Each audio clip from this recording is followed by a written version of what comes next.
don't have that, kick and jump forward. And slide.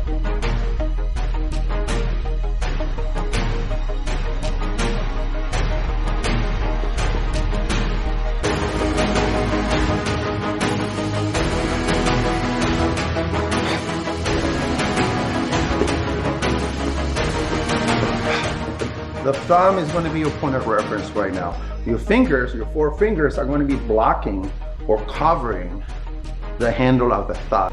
So in this position, what you're going to do is you're going to drop the side and hold it with your thumb.